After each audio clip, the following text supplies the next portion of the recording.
पर बात करने वाले हैं। दोनों विषय दिलचस्प हैं, संजीदा हैं और इसलिए इन पर बात करने की जरूरत है। पहला जो विषय है वो ओवैसी से जुड़ा हुआ है। हैदराबाद के सांसद है ओवैसी, उनकी पार्टी कौन से नाम की है इसे जानने में देश को दिलचस्पी नहीं रहती, पर ओवैसी क्या बोल रहे हैं इसे जानने में देश की दिलचस्पी रहती है। वो अपने बयानों के माध्यम से अपने आप को चर्चाओं में रखते हैं। अभी अभी उन्होंने एक बयान दिया है जिसके चलते हुआ चर्चा में, उस बयान पर हम बात करेंगे। ओवैसी की नई तान लोकतंत्र पर ज्ञान। वहीं दूसरा विषय हमारा बड़ा संजीदा है, देश के सुप्रीम कोर्ट और हाई कोर्ट से जुड़ा हुआ है। देश के कानून मंत्री है किरण रिजिजू, जो लंबे समय से मुहिम चलाए हुए हैं कि जजों की नियुक्ति की प्रक्रिया में बदलाव होना चाहिए। इस संदर्भ में उन्होंने एक खत देश के मुख्य न्यायाधीश को लिखा है, उस पत्र पर लेकर हम बात करेंगे। पर पहले बातचीत ओवैसी जी के द्वारा दिए गए ज्ञान के संदर्भ में। असदुद्दीन ओवैसी अलग अलग मुद्दों पर खुलकर बोलते हैं, भाजपा के संदर्भ में भी बोलते हैं, कांग्रेस के संदर्भ में भी बोलते हैं, लेकिन अभी जो चर्चा हो रही है वो उनके एक नए ज्ञान के संदर्भ में हो रही है। उन्होंने ये बताया कि भारत को इस्लाम का एहसानमंद होना चाहिए, और इसलिए एहसानमंद होना चाहिए कि भारत में आखिरी में जो 3 फिरके आए थे, हमारी भाषा में कहे तो 3 हमलावर जो आए थे, वो भारत में ही रच बस गए। और उन्होंने इस देश को जो सबसे महत्वपूर्ण चीज दी वो लोकतंत्र दिया, जमहूरियत दी। ये बड़ी अजीब और गरीब बात है। इस दुनिया में जो तमाम इस्लामिक देश हैं वहां पर लोकतंत्र ठीक तरीके से लागू हो जाए, इसके लिए अभी भी संघर्ष चल रहा है। जिस भी मुल्क का उल्लेख कर लीजिए, पड़ोसी मुल्क पाकिस्तान की बात करें, बांग्लादेश की बात करें, सऊदी अरब की बात करें, मिस्र की बात करें, जॉर्डन की बात करें, सीरिया की बात करें, ईरान की बात करें, इराक की बात करें, जिसका भी नाम ले दो वहां पर संघर्ष दिख रहा है। लोकतंत्र के अधिकारों के लिए लोग अभी भी मरने मारने को उतारू दिखाई दे रहे हैं। और उसके संदर्भ में ओवैसी बता रहे हैं कि अरे हिंदुस्तान वालों, तुम्हें इतना भी नहीं पता, यहां पर अगर लोकतंत्र है तो किन की वजह से है? उन इस्लामी आक्रांताओं की वजह से। तो आज हम इसी पर बात करेंगे। हमारे इतिहास की किताबों के अनुसार तो जो निकल कर आता है वो ये है कि दुनिया में अगर लोकतंत्र कहीं सबसे पहले था तो वो भारत में था। जनपद व्यवस्था हमारे यहाँ पूर्व वैदिक काल से चली आ रही थी। तकरीबन 5000 साल पहले के संदर्भ में ये उल्लेख मिलते हैं, 3000 साल पहले के संदर्भ में उल्लेख मिलते हैं। उस देश के संदर्भ में ओवैसी बता रहे हैं कि आपको जमहूरियत या लोकतंत्र जो मिली है वो इन इस्लामिक आक्रांताओं के द्वारा मिली है। तो आज हम इसी पर बात करेंगे। हमारे साथ इस चर्चा का हिस्सा बनने के लिए 3 खास मेहमान मौजूद हैं, उनसे आपका परिचय कराएं और कुछ तार्किक तरीके से इस मुद्दे को जानने, बूझने, समझने की कोशिश करें। उससे पहले समय है आज के विचार सूत्र का। हमारा आज का विचार सूत्र ये कहता है कि इन्फॉर्मेशन वॉक्स, मिस इन्फॉर्मेशन फ्लाइज, अर्थात सूचना चलती है पर गलत सूचना उड़ती है। रूबा महंती मशहूर लेखिका हुई, उन्होंने ये बात कही थी, कमाल की बात कही थी, इसलिए हम विचार सूत्र में आपको साथ साझा कर लिए। अब इसी को ध्यान में रखते हुए अपने मेहमानों से आपका परिचय कराते हैं। हमारे साथ दानिश कुरैशी जी हैं, उस पार्टी से ताल्लुक रखते हैं जिस पार्टी के मुखिया ओवैसी जी हैं, AIMIM। हमारे साथ अतिकुर रहमान साहब है, बहुत ही विचारवान इस्लामिक स्कॉलर है। समय समय पर जब हम ऐसी जटिलताओं में फंसते हैं तो हमारी उलझने सुलझाने के लिए अतिकुर रहमान साहब ही हमारा सहयोग करते हैं, वह हमारे साथ है। और साथ ही हमारे साथ प्रसिद्ध संघ विचारक, पूर्व सूचना आयुक्त मध्य प्रदेश जयकिशन शर्मा जी हैं, वरिष्ठ पत्रकार हैं, वह भी हमारे साथ है। चर्चा की शुरुआत दानिश कुरैशी जी से करेंगे, लेकिन उससे पहले हम ओवैसी जी के बयान का कुछ हिस्सा सुनेंगे। क्या कह रहे हैं ओवैसी, सुनिए। माने जो इस मुल्क में आखिरी 3 कारवान आए थे वो इस्लाम के थे, जो यहां पर आए और यहां पर बस गए। फिर कहने वाले ने कहा कि जिस तरह गंगा और यमुना मुख्तलिफ इलाकों से निकलते हैं, मगर कुदरत की वजह से, कुदरत के कानून की वजह से वो जब मिलते हैं तो उसको संगम कहते हैं। और फिर कहने वाले ने कहा कि we brought our treasures with us, हमने अपने खजानों को लेकर आया यहां पर। भारत में भी थे, लाकीमत खजाने थे। हम इस मुल्क ने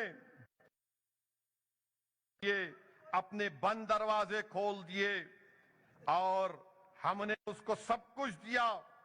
और जो सबसे अजीम तोहफा इस्लाम ने इस मुल्क को दिया वो तोहफा था जमहूरियत का और मसावात का। तो दानिश कुरैशी जी जरा समझाएं, हमारे इतिहास के पन्नों में तो इतना ही है कि जो आया वो लूट के चला गया। आखिरी के समय में बात करें तो एक अहमद शाह अब्दाली आया था, एक नादिर शाह आया था, कोहिनूर तक लूट के ले गया। ये कौन आया था जो खजाना यहां पर देकर चला गया? हमें पता ही नहीं चला दानिश कुरैशी जी।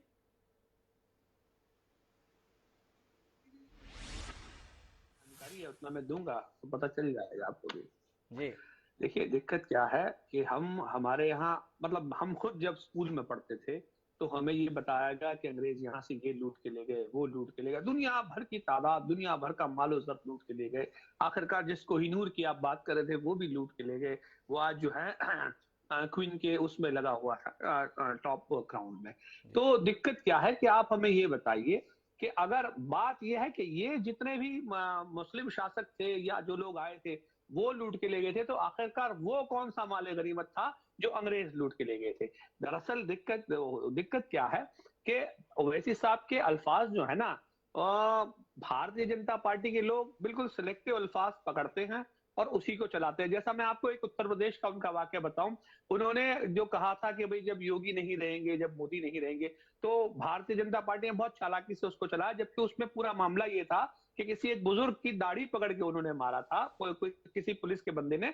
तब ये कहना था कि अगर आप सियासी विषय हासिल है आपको तो याद रखिएगा कि कभी किसी ना किसी दिन तो ऐसा रहेगा जब आप जिसकी शय पर ये कर रहे हैं वो नहीं रहेंगे तो क्या होगा। लेकिन वो सारी चीजें हटाकर आज भी वो बयान चलाया जाता है। कई बार अतीक भाई मेरे साथ बैठे, बहुत सी बार इनके सामने भी वो चला है कि जब योगी जी नहीं रहेंगे, जब मोदी जी चले जाएंगे तो क्या होगा। तो दिक्कत क्या है, ये बात की दिक्कत है। अब ये जो पूरी बात ओवैसी साहब ने जो कही है, दरअसल इसमें कुछ अंश जो है मौलाना आजाद के भी उन्होंने कहे हैं, और उसके बाद उन्होंने ये भी कहा कि आपकी मोहब्बत उनकी मोहब्बत से बड़ी नहीं हो जाएगी, न हो सकती है, क्योंकि इस मुल्क की जंग आजादी में जिन लोगों ने योगदान दिया उसमें संघ का कहीं दूर दूर तक योगदान नहीं था।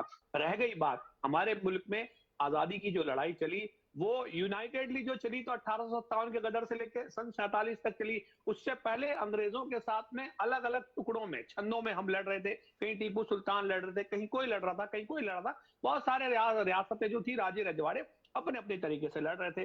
1857 के गदर में सारे लोगों को एक अमरेला के नीचे लाके जो गदर शुरू हुआ, मुसलसल 90 साल हम लड़े। तो आप बताइए कि 90 सालों की तारीख तो कहीं है ही नहीं। हम तो यही पढ़ते हैं कि भाई 1910 के बाद, 8 के बाद की जो तारीखी शुरुआत है वो। लेकिन मुसलसल इतने साल देखिए, उसमें रेशमी रुमाल तहरीक चली, बहुत सारी चीजें चली। और जब सेकेंड वर्ल्ड वॉर के बाद सर्कमस्टेंसेस बने कि ब्रिटिशरों के ऊपर इतना प्रेशर आ गया कि उनको यहां से भागाने के लिए जंग आजादी के लड़ाकों ने मजबूर कर दिया, तब जब बात की गई, तब इस मुल्क में जो डेमोक्रेसी, मॉडर्न स्टेट की जो संकल्पना थी, वो संकल्पना जो रखी गई वो उन्हीं विचारधारा को, माफ करिएगा दानिश कुरैशी जी, थोड़ा समझाइए। अभी इतनी आसानी से आप बच के निकल जाए, ठीक है नहीं लग रहा। माननीय ओवैसी साहब ने दो बातें कही हैं। एक, जो आखिरी 3 कारवां आए थे वो अपने खजानों को लेकर आए, हमने अपने बंद दरवाजे खोल दिए और हमने सब कुछ दे दिया। और जो सबसे अजीम तोहफा इस्लाम ने इस मुल्क को दिया वो तोहफा था जमहूरियत का। ये 90 साल साथ में लड़ने की जो आप बात कर रहे हैं, आपने तो इस देश को बंटवारे का दंश दिया। इस्लाम के नाम पर ही तो इस देश का विभाजन हुआ। भारत से जो पाकिस्तान बना वो इस्लाम के बूते बना। तो इसे हम उपहार की शक्ल में लें या किसी और शक्ल में लें, कुछ कहिए ना दानिश जी। देखिए जी मैं बताऊं आपको। देखिए वो जो 3 कारवां की बात कर रहे हैं ना, उन 3 कारवाओं में जो बहुत सारी चीजें आई, बहुत सारा कल्चर आया। जैसे कि हम बात करें कि अगर हमारा यहाँ का खान पीन जो है, क्योंकि जो व्यवस्थाएं जो आई वो आई शेरशाह सूरी के दौर के अंदर में, उसने जो नक्शे बनाए रोड से, जीटी रोड तो आज भी आप देख लीजिए, उसने रुपए का चलन बनाया, ये सारी चीजें आई। तो जिस तरह से कल्चर आया, जैसे खान पीन आया, हमारे यहाँ बहुत सारा इस्लामिक जो रेसिपी जो है वो सारी वहां से आई। तो खजाने का मतलब सिर्फ दौलत और जर नहीं होता, वो जो सारी चीजें मानवों के विकास के लिए उपयोगी हुई, उन सारी चीजों की बात है। और उसके बाद उन्होंने ये कहा कि भाई जिस तरीके से जमहूरियत जो है वो मतलब सबसे बड़ा तोहफा था। तो अब आप हमें बताइए कि इसकी याद रखिएगा कि दिक्कत क्या हुई कि कट्टरपंथी ताकतों ने अलग मजहब के नाम पे मांगा, लेकिन उसकी संरचना उस वक्त तो सेक्युलरिज्म के नाम पे रखी गई थी, जो ब्रिटिशरों के लिए फायदे का कारक था। अगर आपको सेक्युलर मुल्क ही चाहिए था तो उस वक्त तो डिवीजन की कोई जरूरत ही नहीं थी, क्योंकि सेक्युलर तो इंडिया था ही और रहता ही और हमेशा से था। जो गंगा जमुनी तहजीब की भी उन्होंने बात कही, जिस तहजीब की उन्होंने बात कही कि अलग अलग जगहों से निकल तानी जी, थोड़ा आपको ही समझना पड़ेगा। ओवैसी जी कह रहे इस्लाम ने इस मुल्क को दिया वो तोहफा था जमहूरियत का, और इस्लाम ने जो सबसे बड़ा दंश दिया वो दिया इस देश को विभाजन का। ये दो विचार हैं। मेरे साथ जय किशन शर्मा जी हैं। जय किशन जी से समझने की कोशिश करता हूं, क्या वो इस बात से इत्तेफाक रखते हैं कि इस देश में अगर लोकतंत्र आया तो वो इस्लाम की देन के तौर पर आपको स्वीकार है, जैसा ओवैसी हमें बताने की कोशिश कर रहे हैं? जय किशन जी, मैं एक बात बताना चाहता हूं कि जिन देशों में इस्लाम और इस्लाम से जुड़ी सरकारें हैं जी क्या वहां उन देशों में डेमोक्रेसी है, लोकतंत्र है, प्रजातंत्र है? नहीं है, किसी भी देश में नहीं है। इवन जो भारत से टूट करके अलग हुआ पाकिस्तान 1947 में, जी वहां भी डेमोक्रेसी एक नाटक है, उसके अलावा कुछ नहीं है। वहां की जो सत्ता है वो सेना चलाती है, जी और इस्लामी कट्टरपंथ और सेना में इस्लामी कट्टरपंथी हैं, ये क्लियर कट मामला है। तो इसलिए ये कहना कि डेमोक्रेसी हमें इस्लामाइजेशन के बाद हुआ है या मुगलों ने दिया है, ये बिल्कुल गलत है, ये झूठ है, सफा झूठ है। तो कुल मिला के झूठ मानते हैं जय किशन शर्मा जी। लेकिन अतिकुर रहमान साहब मेरे साथ में एक तटस्थ व्यक्ति के तौर पर मौजूद है। अतिकुर रहमान साहब, ओवैसी अमूमन जब भी कुछ बोलते हैं किसी तथ्य की रोशनी में बोलते हैं। इस बार कहीं भावावेश में तो नहीं बोल गए, या आपके पास में उनके समर्थन के लिए कुछ तथ्य कुछ तर्क हैं जिस पर हमें विचार करना चाहिए? तो डॉक्टर साहब, क्योंकि मैंने पॉलिटिकल साइंस पढ़ाया है जी मुंबई के कॉलेजेस में, तो डेमोक्रेसी और डेमोक्रेटिक कॉन्सेप्ट्स और political concepts, democracy, liberty, equality, fraternity, ये सोशल डेवलपमेंट के साथ डेवलप हुई है। ये बात अलग है कि 1947 में या ब्रिटिश से जूझते हुए आजादी लेते हुए हमने अपने डेमोक्रेसी को एक पॉलिटिकल रंग रूप दिया। मैं ये कहना चाह रहा था कि मुस्लिम रूल ऑफ कोर्स आक्रांता था, लेकिन मुगल रूल को मुस्लिम रूल से हम लोगों को, दिल्ली सल्तनत को मुगल रूल से थोड़ा सा अलग हमको देखना जरूरी है। जो दिल्ली सल्तनत के बादशाह थे वो अवश्य लूटने की नियत से आए थे। उन्होंने लूटा, मंदिरों की जागीरों पे उनकी नजर थी, उन्हें बहुत ज्यादा नुकसान पहुंचाया, हमारे ट्रेडिशंस को, कल्चर को, और जो वापस चले गए ऑफकोर्स वो आक्रांता थी। लेकिन जो मुगल रच बस थे, जी जिन लोगों ने इस समाज को डेवलपमेंट करने के लिए अपना योगदान दिया, अच्छा ये बुरा ये एक अलग पहलू बन जाता है। बादशाह के अंदर जो कुछ उन्होंने अच्छा बुरा किया, दैट्स अ डिफरेंट स्टोरी। लेकिन जो रच बस गए उनको ये कहना कि वो आक्रांता थी, ये मैं समझता हूँ गलत होगा। अब आ जाइए डेमोक्रेसी के ऊपर, जो ओवैसी साहब ने कहा, मैं इस बात से एग्री कर रहा हूँ, क्योंकि अगर अल्तमश जो बादशाह थे, रजिया सुल्तान के वालिद, उनका जो पूरा एडमिनिस्ट्रेशन था वो इतना डेमोक्रेटिक एडमिनिस्ट्रेशन था, without the description of actual democracy in the modern concept. वो डेमोक्रेटिक थे। बादशाह अकबर जो थे एम्परर, उनका जो डेमोक्रेटिक ट्रेडिशन था, उनके जो नवरत्न थे वो एक कैबिनेट सिस्टम था, उसको आप डेमोक्रेसी में ले सकते हैं, क्योंकि उनका कॉन्सेप्ट जो था वो एक सलाह मशवरे का कॉन्सेप्ट था। मैं रुकूंगा अतिकुर रहमान साहब। तर्क थोड़ा लचर महसूस हो रहा है। जितने राजे रजवाड़े होते थे उन सब का दरबार होता था। उन दरबार में हर प्रकार का काम करने के लिए कोई ना कोई वजीर हुआ करता था, जिन्हें मंत्री कहा जाता था। तो ये व्यवस्था तो राजतंत्र के अंदर हमेशा रही। राजा रहा, राजा के साथ मंत्री रहे। अखबार के नवरत्न अगर उन्हें पुकारते हैं तो इसलिए वो लोकतंत्र का पर्याय हो गए। थोड़ा दलील ना समझ में आने वाली है, थोड़ा समझाइए ना। जी डॉक्टर साहब, कोशिश करता हूँ। देखिए, जय किशन जी ने जो बात कही कि इस्लाम के साथ में जो पाकिस्तान का आज डेमोक्रेसी है, या एक खराब किस्म का डेमोक्रेसी को डिस्क्राइब करते हैं, या अरब मुल्कों के अंदर कोई डेमोक्रेसी नहीं है, मैं समझता हूँ ये तुलना बिल्कुल गलत है। जी इसलिए गलत है कि आज का जो नेशन स्टेट सिस्टम है, उस नेशन स्टेट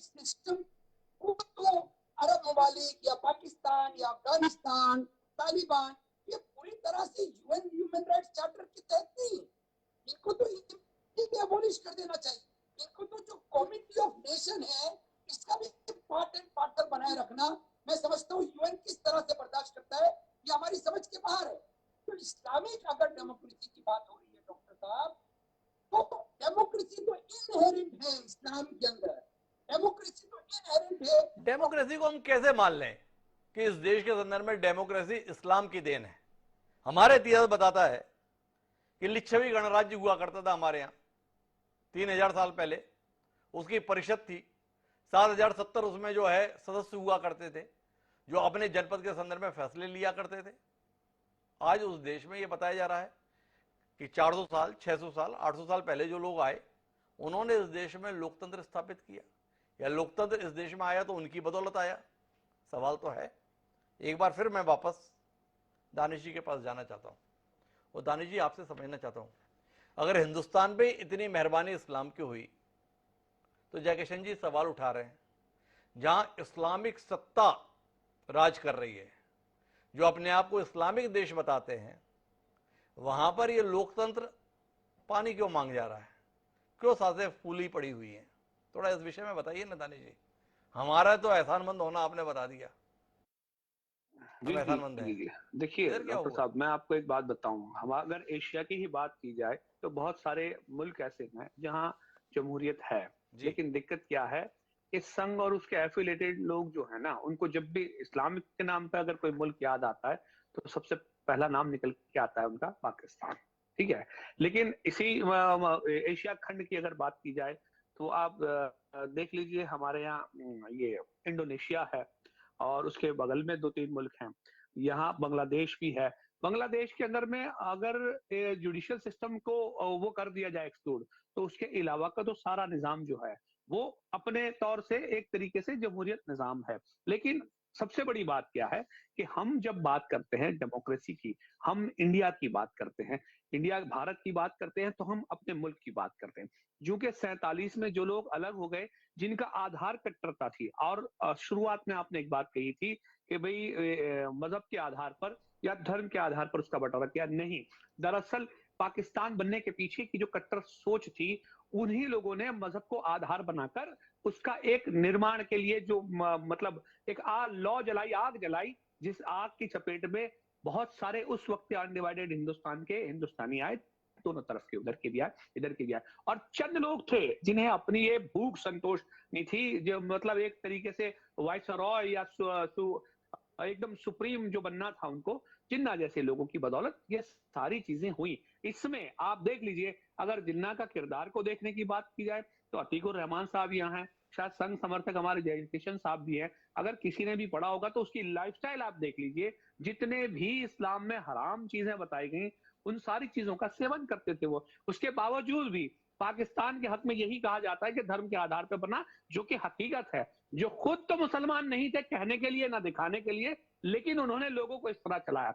दिक्कत क्या है, और बात जब आती है भारत की, तो अखंड भारत के अंदर, आजादी के बाद भारत के अंदर में जो लोग रहे, आप देख लीजिए किसी भी समाज के लोगों ने उसकी मुखालिफत नहीं की। अंग्रेजों से पहले जो छोटे छोटे रजवाड़े भी थे, उन रजवाड़ों ने छोटी मोटी कोशिश की होगी, लेकिन सब सारे लोगों, सारे मोती जो थे वो पिरोने का काम सरदार वल्लभ पटेल ने किया, जिसमें कामयाबी मिली। तो आप देख लीजिए उसके अंदर में मुखालिफत आपको कहीं भी नहीं मिलेगी। और जो मैं आपको कहता हूं कि जो रिलीजियस ऑर्गेनाइजेशन उस वक्त की थी, जमीयत उलमा हिंद, जो अम्ब्रेला ऑर्गेनाइजेशन कही जाती थी, मॉडर्न स्टेट संकल्पना का प्रपोजल नहीं कहा जाए, लेकिन एक तरीके से समर्थन तो उसी ने किया ही था इस बात को लेकर के। जो वो दौर था जब अंग्रेज से लड़के हम आजादी पा रहे थे, उसके पहले की हुकूमतें थी। तो ये सारी चीजें होने के बावजूद भी डेमोक्रेसी का acceptance modern Danish state. Qureshi ji समझाने ही जा रहे हैं कि जो पाकिस्तान बना वो कट्टरता के चलते बना, उसमें इस्लाम का कोई योगदान नहीं है। और सवाल ये, वो कट्टरता जो थी वो थी इस्लाम के नाम पर ही। तो हम उस आज़ादी में इस्लाम के दंश को याद करें, या ओवैसी साहब जो समझा रहे हैं कि हमको एहसानमंद होना चाहिए इस्लाम का, कि लोकतंत्र अगर इस देश में आया तो वो इस्लाम के कारण आया, इस बात को माने। मैं जयकिशन जी आपके पास में थोड़ा इसके व्यापक स्वरूप पे बात करना चाहता हूँ। ओवैसी आज ये बात बोल रहे, कोई तो कारण होगा, राजनीतिज्ञ हैं, राजनीति में हैं, आजकल अपने पर फैलाने की भी बहुत कोशिश कर रहे हैं। क्यों कहा उन्होंने ये? दरअसल इसका जो मूल कारण है वो राजनीति ही है। जी और आपने बिल्कुल ठीक कहा कि वो अपने पैर फैलाने की कोशिश कर रहे हैं। जी वो बहुत कोशिश कर रहे हैं। अभी गुजरात में भी वो चुनाव लड़े तो उनको कुछ भी वोट नहीं मिला।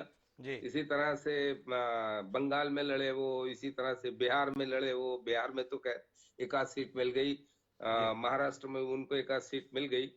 लेकिन कहने का मतलब ये है कि जो जो मूल मुद्दा है वो बहुत क्लियर है कि इस्लाम में कभी भी, या मुस्लिम शासकों की बात कर लें हम, इस्लाम पर अगर आपत्ति है तो मुस्लिम शासकों की बात कर लें, मैं समझता हूं बेनजीर भुट्टो जी इसके लिए सर्वश्रेष्ठ प्रमाण है। जी उन्होंने एक, जैसे ये जवाहरलाल नेहरू ने पुस्तक लिखी जी भारत की खोज, ऐसे ही उन्होंने लिखी पूरब की बेटी।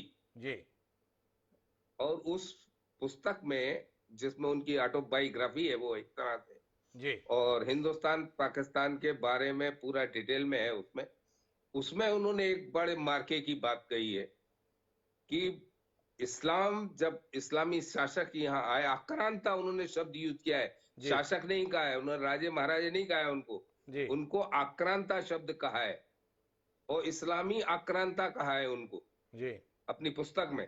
और उन्होंने कहा कि उन्होंने जोर जबरदस्ती से या किसी भी तरह से उन्होंने हिंदुओं को मुसलमान बनाया। जी ये बात मैं नहीं कह रहा हूं, ये बेनजीर भुट्टो कह रही हैं। और उन्होंने कहा कि मैं जब भी सिंध में आती हूँ, मोहनजोदड़ो जाती हूँ, तो मुझे लगता है कि मैं अपने घर आ गई हूँ।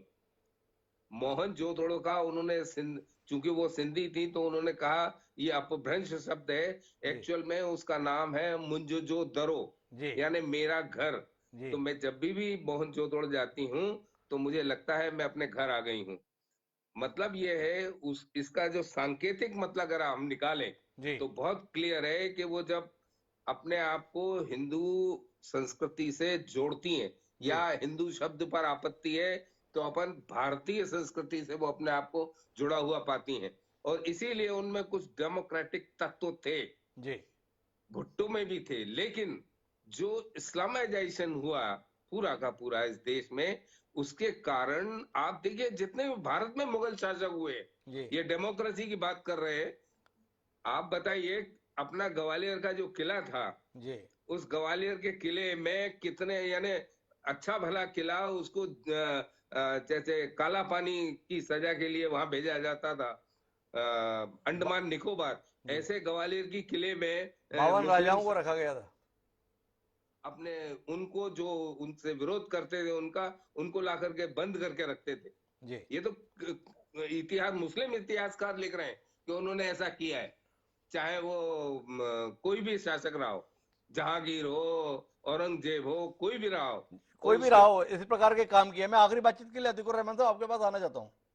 मैं आपसे जानना चाहता हूँ कि दूरियां घटें हिंदू मुसलमानों के बीच, एक दूसरे के प्रति सहजता आए, इसके लिए कोशिश होनी चाहिए या दूरियां बढ़ाने के लिए इस प्रकार के बयान आने चाहिए?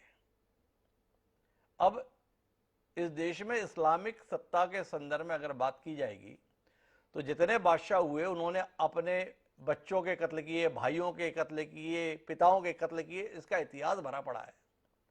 और ओवैसी इस देश को बताने की कोशिश कर रहे हैं कि देखो हमारे एहसानमंद रहो, तुम्हारे देश में लोकतंत्र आया तो हमारी बदौलत आया। क्या आपको नहीं लगता है ओवैसी की ये कोशिश दूरियों को और बढ़ाएगी? इस प्रकार की चर्चाएं होंगी, पुराने जख्म और उघाड़े जाएंगे और तकलीफ और बढ़ जाएगी। सही कह रहे हैं डॉक्टर साहब। आप देखिए, ओवैसी जी जो भी कहते हैं, एक तरह से मैं समझ रहा हूं कि वो काट होता है जी वो आरएसएस और बीजेपी के कोई भी इस तरह की दलील का, जो कि ये हमारे बीच में, मुसलमान और हिंदुओं के बीच में खाई पैदा करे।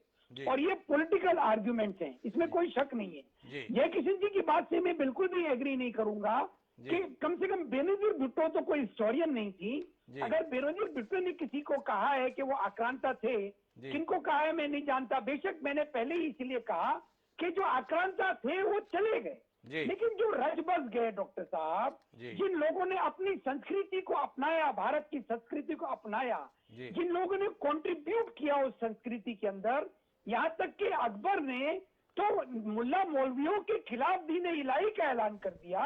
क्या उसको आप डेमोक्रेसी नहीं कहेंगे?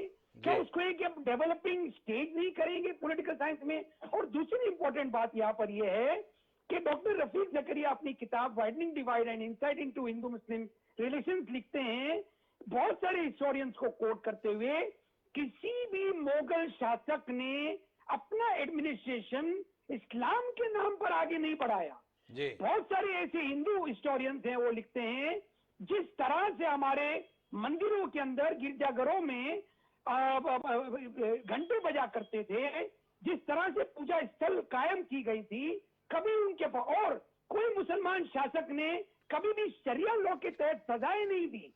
क्रिमिनल ऑफेंसेस मुसलमानों के लिए अलग थे, हिंदुओं के लिए अलग थे। ये साबित करता है किस तरह से डेमोक्रेसी इन्वॉल्व हुई है हिंदुस्तान के अंदर। तो अतिकुर रहमान साहब का तो कहना है कि ये ओवैसी के बयान वाकई राजनीति से प्रेरित होते हैं। महत्वपूर्ण जो बात है वो ये है कि इस देश को लोकतंत्र के संदर्भ में दुनिया को बताने के लिए 200-400 साल का इतिहास नहीं चाहिए। ओवैसी को इतिहास नए सिरे से पढ़ना चाहिए। दुनिया में अगर लोकतंत्र के संदर्भ में कोई उदाहरण मिलता है तो सबसे पहले भारत के संदर्भ में मिलता है, और वो उदाहरण 5000-7000 साल पुराना भी मिलता है। यहाँ तक कि जिस महाभारत के संदर्भ में हम उल्लेख करते हैं, उस कुरुवंश के अंतर्गत भी भरत नाम के जो राजा हुए, उन्होंने अपने 9 पुत्रों में किसी को योग्य नहीं पाया तो जनता के बीच से एक व्यक्ति को उठाकर उसे शासन का दायित्व सौंपा। यह भी महाभारत के अंदर उल्लेखित होता है। मगध के संदर्भ में, लिच्छवी गणराज्य के संदर्भ में तो लगातार इतिहास भरा पड़ा है। बेहतर होगा ओवैसी इस देश में लोकतंत्र के संदर्भ में इस्लाम को श्रेय देने के स्थान पर इतिहास की कुछ किताबों को नए सिरे से पढ़ना शुरू करेंगे तो आने वाली पीढ़ी का ज्ञानवर्धन कर पाएंगे। आप सभी मेहमानों को बहुत बहुत धन्यवाद इस चर्चा का हिस्सा बनने के लिए। समय एक छोटे से ब्रेक का, ब्रेक के बाद लौटेंगे तो इस देश की न्याय व्यवस्था के संदर्भ में विधायिका और न्यायपालिका या कार्यपालिका और न्यायपालिका के बीच में नए संबंधों की जो इबारत लिखने की कोशिश हो रही है उस पर बात करेंगे। कहीं जाइएगा नहीं, हम गए हो रहे हैं।